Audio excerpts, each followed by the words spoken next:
Welcome to Shop Talk by Elevated Stylist with your hosts Sonia and Jody. We're here to bring you open and honest conversations, education, tools, and opportunities to learn and grow. Shop Talk is the junction of hair, business, and wellness, where we literally talk shop, featuring guests, coaches, experts, and thought leaders in the hair industry. Be sure to join us for new weekly episodes. Hello. Welcome to another episode of Shop Talk. I'm Sonia. And I'm Jody. And we are so excited to have you back for another episode. Today we have a special guest. Her name is Krystine Sherwood. She is known also as the Beauty Pro Coach on Instagram. So we're so excited to chat with her today. We're going to be talking about a really positive topic that we believe in, which is mental health, self-awareness, and abundant mindset. And today we're going to chat with Krystine, and we want her to share with us her insight on how this is going to help you behind your chair and the business behind your chair, because I think that we all want to succeed and have a six-figure income, but like how do these things help us? How does mindset, how does mental health, how does self-awareness, how do these things help us become successful behind the chair? So that's the topic we're going to be talking about today. And welcome, Krystine. Thanks for coming. Thank you so much for having me. I am so happy to be here. Thank you. I'm Krystine. I'm the Beauty Pro Coach. It's nice to see you. Amazing. Tell us a little bit about yourself. So I am second generation beauty industry professional. I grew up in the industry originally from North Miami Beach, Florida. You know, my mom was a hairdresser. I tell everybody she had her baby shower with me in the salon. So it's kind of like this is my world. Like I don't know any other place. And so I got to grow up with hairdressers who were working on celebrities, who were doing fashion shows in Miami, you know, like the top people. And I got to see firsthand, you know, breakdowns and the pressures and the how the personal life affects your work life behind the chair. And then, you know, growing up and then being a salon owner myself, and seeing my staff have struggle with the same kind of personal life versus professional life kind of like fights, I guess, within yourself. And even for me in my personal life, you know, it really affects how we show up to our life every day. And if we are not self-aware, if we are not in tune, you know, mind, body, heart, soul with ourselves, we are not going to be able to serve our clients, our team, like in any capacity.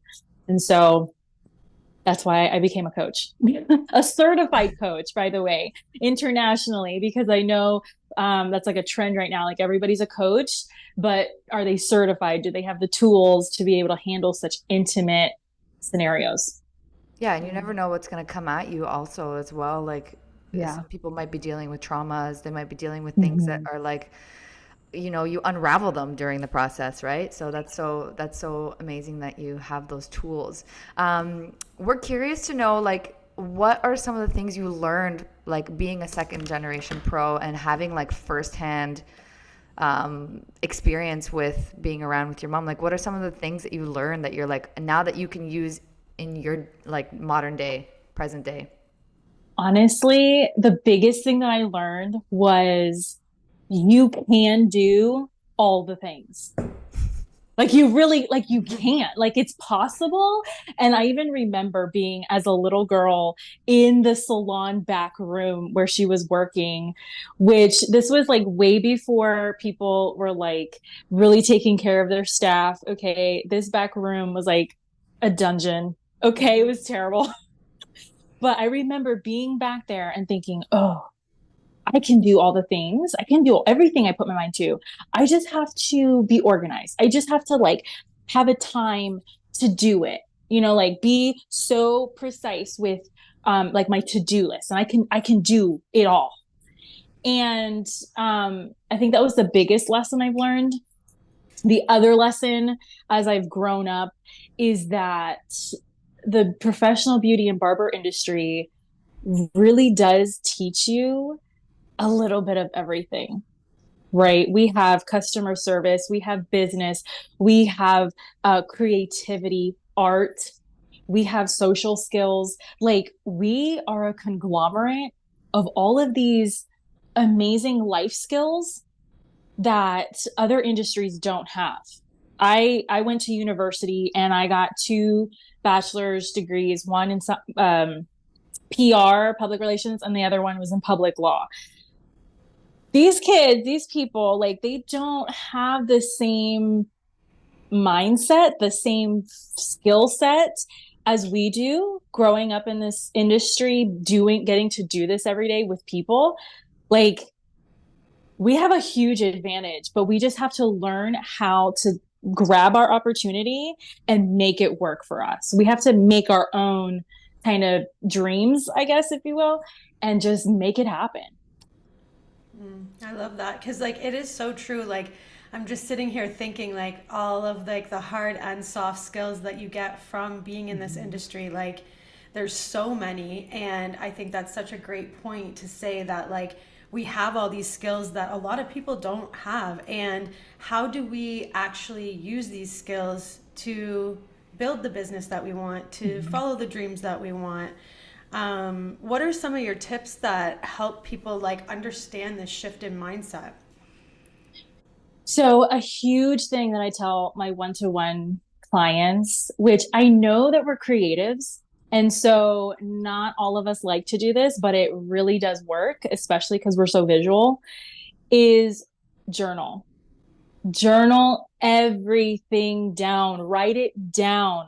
Because when we clear our mental filing cabinet, right, we clear out all that junk, we put it on paper, and we just write it out. It doesn't have to be in any kind of order. Just write it out. Step back, the same as when you're doing a haircut, right? You're all up close, and then you got to step back to look at your work. You write it all down, step back, look at it, breathe, meditate on it, just release it out and then say, okay. And then automatically, like you create so much space in your heart and in your mind just for journaling it out, just for writing it out. If that is like an absolute, like, no, I am not picking up a pen or a paper, do voice notes, speak it out. The whole point is to when we release, when we speak out what's in our hearts and our minds and we just let it out, it becomes real and it comes out into the universe and it's just out of us. And I think that's the whole point, is that we, whether you're a woman, you're a man, you're a creative, we just hold on to so much junk that doesn't matter. And then when we're behind the chair and we're doing hair, we're talking to our clients, our staff, it's right here. It's right here. Like it's not touching you, but it's there and like you can't see, you know what I mean? So I really, really try to emphasize that, get it out of you. That's a And that's like the foundational thing. Once you get it out, then it's smooth sailing. Yeah, well, a lot of the times too, it's like when you don't get it out, your thoughts just attach to other thoughts, and then they start to create stories that actually are not true, and they don't exist in your mind. And before you know it, you've told yourself you're a crappy stylist that doesn't know how to do anything, and everyone's better than me, and I'm not going to be busy. I'm not going to get any much better. But the reality is that that's not even true. Right. So I think that I love the journaling because Jody and I both journal regularly. It's a part of our routine. And just the stuff that comes out, you're just like, oh, I didn't know that was in there. I just got to go and extract that out of my mind and be like, okay, is this true? Is this not true? Do I resonate with this? Do I not? Because you can just ruminate and ruminate and ruminate and ruminate, and rumination feeds rumination. So it's like almost like a virus in your brain. It just gets you to like a deep, dark place. So I really love that tip. It's like something that doesn't matter how many times you hear it, it's always a beautiful reminder. Yeah. I mean, mind you, growing up, I hated writing. I hated it. I remember this one person, I was sitting there with somebody got me like a diary, right? And I was sitting there, I was like, this is so dumb. But as an adult, I'm like, oh my God, give me all the diaries, give me all the journals. I got a lot of things I got to release. So absolutely. That's And I amazing. think that that self-reflection, like a lot of us don't do Mm-mm. self-reflection until you start doing it. But, Hmm. when you start to ask yourself, like, what kind of stylist do I want to be? What kind of Yeah. salon owner do I want to be? Like to just sit down and like ask yourself, like, what do Hmm. I see for my future? How do I want to show up behind my chair or Hmm. with my team? Like it's Hmm. crazy what happens like when you ask somebody that question, they're like, I don't know. Like I've never really thought Yeah. about that. But until you really put it out there and then like you said, like when you're writing it down, you're like, I want to make $100,000. I want to, have a celebrity list of clientele, or, Hmm. I want to have a great clientele that I enjoy being with every single day. Like putting that stuff out there only brings that stuff into you. But when it's all stuck Exactly. in here, like Sonia said, like you talk yourself out of things. Yeah. It's so true. I have had stylists. We're very big on that here in my salon and spa. And I've had stylists and estheticians actually have to say, listen, I can't work here. I'm not going to work here.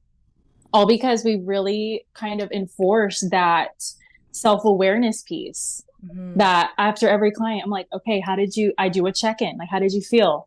How could you improve? Well, what do you want to do better next time? And that, which was a learning experience for me because I never thought that that was such like an issue. This was early on in my coaching career. And I had stylists like, no, I can't, I don't, I had somebody say, I hate examining myself. I hate doing it. I'm not going to do it. And I'm out of here. It's my last day. And I was just stunned. I didn't realize how intense it really is. And now, as a coach, yes, there are people who just they can't handle it because it's a scary process. It's very intimate with yourself. You got to be real. You got to be raw. You got to ugly cry and face yourself, and that can be so scary. It hurts. Yeah. Yeah, it totally does. That's so, yeah, that was gonna actually, I was gonna ask you, what are some of like the resistance that you get when it's like when you talk about abundance mindset? Because abundance mindset is like everybody hears it everywhere on social. You're Mm-hmm. hearing it in conversations. It's like this whole thing in meditations and blah blah blah.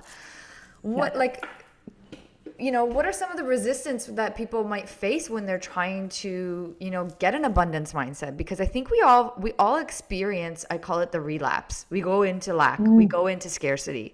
Something happens and we're like, "Oh my God, like I'm not busy. My salon's not busy.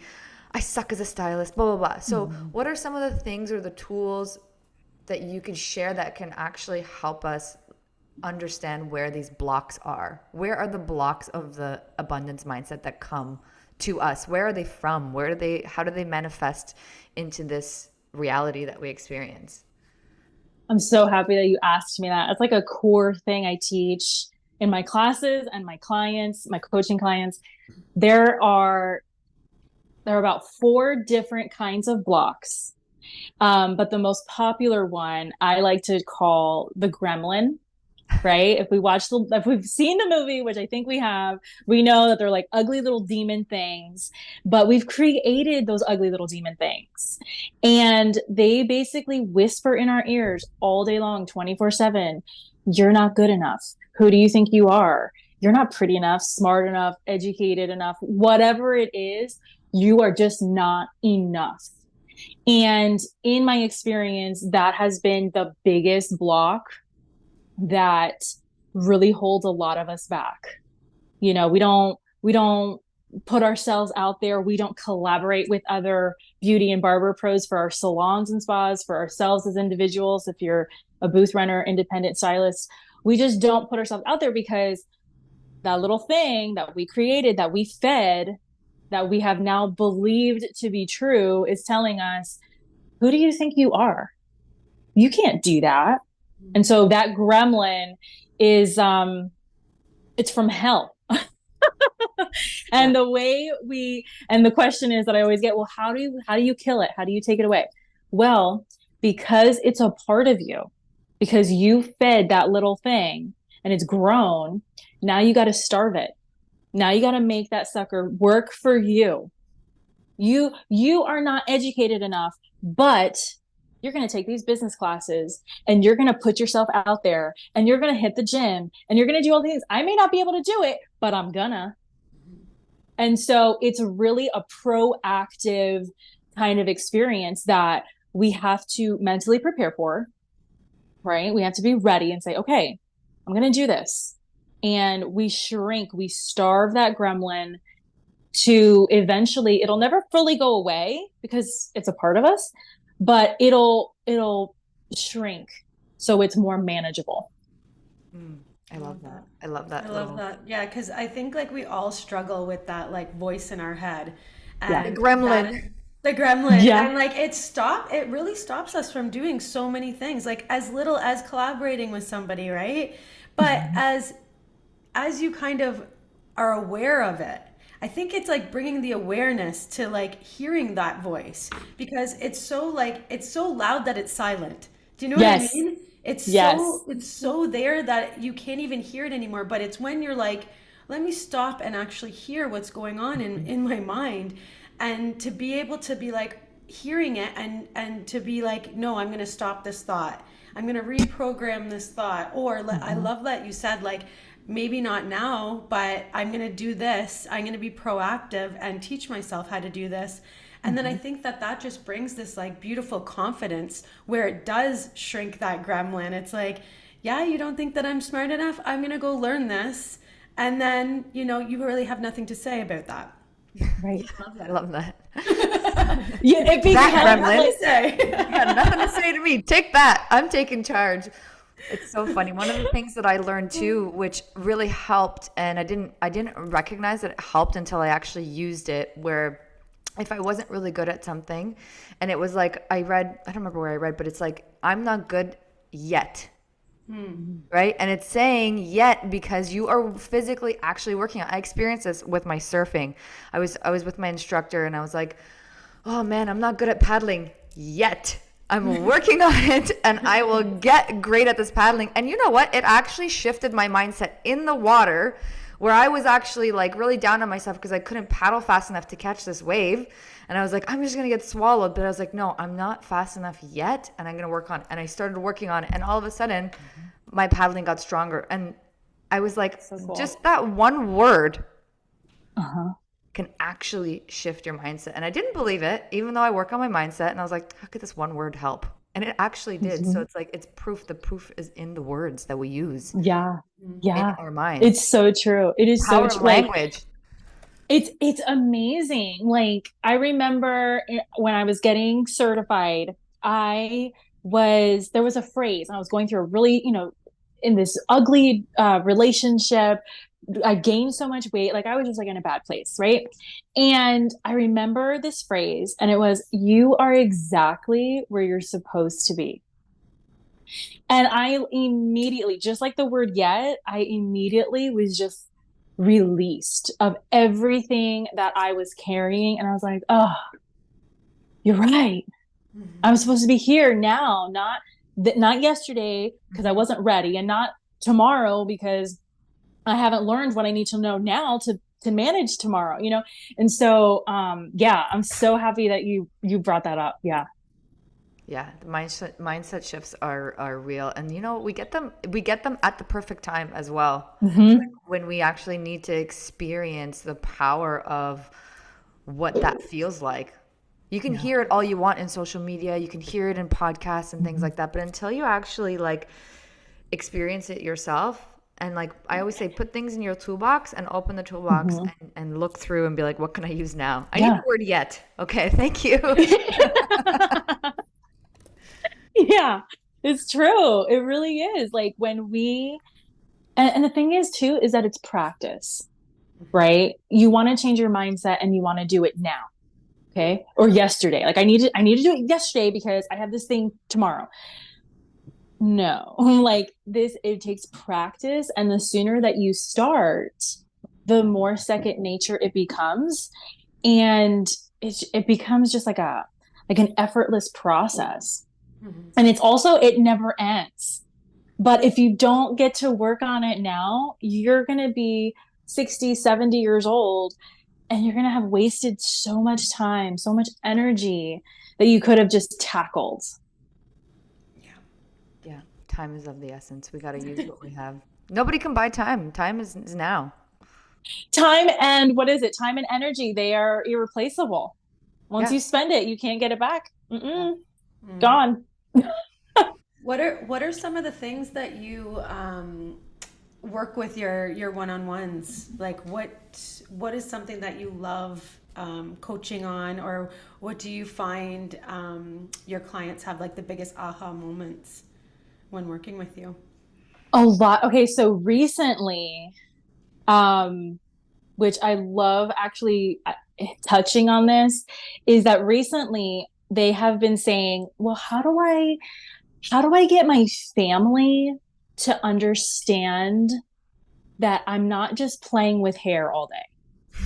How do I help them with that? Like, and I was just like, oh, exactly, which I've experienced with my own family, So that has been a really popular topic. And then the other one is also, I need more hours in the day. Like, how do I get everything done?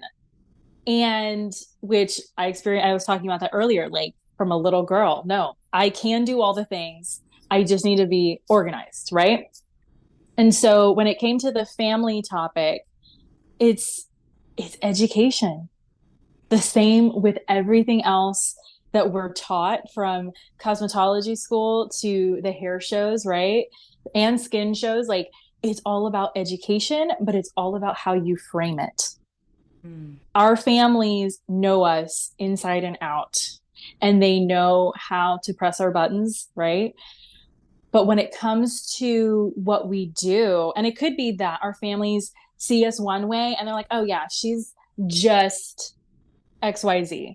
And we're like, no, no, no, I am not just XYZ. I am a 6-figure stylist, and I am on stage and I educate and all these things, right? They don't understand that. They think that we've just played dress up. And so we have to educate them. We have to show them. We have to, especially if you're a salon owner, you need to somehow create positions for them so that they can understand that it's not just you. Like, this is a brand. Our families, somehow or another, they become involved with our brand, but they need to know how to represent. If any of that makes sense. I feel like I'm rambling, but it's just such a like expansive topic, right? Because we love our families, but we also get frustrated with them. Like, why don't you get it? It's like this is a career. This isn't just a hobby. And so We just make it look like a hobby because we just have so much make fun. because we love it. We actually love what we do.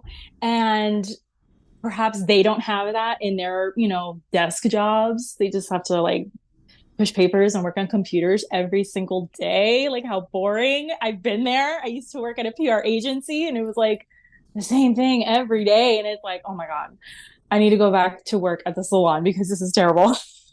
Yeah, well, so many people have quit like university and left high-paying jobs to start a second career in hair because they just have this like this burning desire to explore their creativity. And hair is just a medium, hair is just a medium that we express our creativity. And I think that a lot of the reason why the families don't understand, is because we have so much fun doing it. They're like, you're just playing around.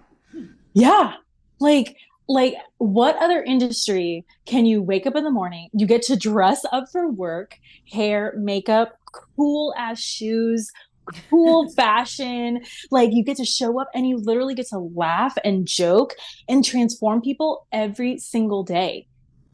Yeah. That doesn't happen. Not in, marketing, not in, lawyers, doctors. When you go to the doctor, you are greeted by a nurse. And a lot of times she is so aggravated, having such a hard day. She are front desk people, if you have a front desk. Like, first impressions, like, no, like, we have to be happy. I don't understand the rest of the world. I love that. I don't understand why you're unhappy. Well, because they're doing things that make them unhappy, and they're just in denial. It's true. Yeah. And denial is such a strong thing that'll keep us from examining ourselves. And it'll tell us, I hate examining myself. I hate looking at myself. And we believe it. And then we live it. And then it's contagious. Yeah. Yeah. Self-awareness, mental health / wealth, abundance mindset. These are all super important things that are not hair skills, people. They're not hair skills, but they will help you behind your chair. They will help you with the 6-figure income. They will help you become an educator. They will help you collaborate. These are the things that I think we are, as a collective industry, stepping more into. And it's pouring from the spiritual community into the hair community. And I love it. And it's like this bridge that we've built between the two worlds. So thank you so much for sharing all of these beautiful topics that we love talking about. It's my pleasure. One thing that we love to leave our guests with is a real tea. We want a truth, a tip, something that's a takeaway that our listeners can put in their back pocket that can inspire them, can teach them, and they can take with them behind the chair. What you got for us? Ooh, it's a truth, a tip, or a takeaway? Yeah. Okay, so the truth is you're exactly where you're supposed to be. So give yourself some forgiveness and grace. The tip, journal like a mad person, like a crazy person. And the takeaway, I know it's supposed to be like all one thing, but here we are. So then the takeaway is love yourself enough to nurture yourself and really be true, honest, and raw with yourself. I love that. I love how you tackled all three. Yeah. Perfect. That was a very juicy takeaway at the end. The real tea. It was a very juicy real tea. For those that are listening, thank you so much. You can find Krystine. She actually has an amazing 5-week course where she's teaching things like mindset, money matters, communication, time management, and more. Basically, all the little things that make the biggest difference behind the chair that will help you get to 6 figures. We're going to put all of her information in the show notes. You can connect with her on Instagram, take her course, listen to this podcast, send her a DM, whatever you want. She's there. We're here. Thanks so much for tuning in. We love you, and we'll catch you soon. Bye. Thank you. Bye. Thank you for tuning in, and be sure to join the party on our social channels. And if you have any questions, you can reach out via email at hello@elevatedstylist.com. We'd love to hear from you.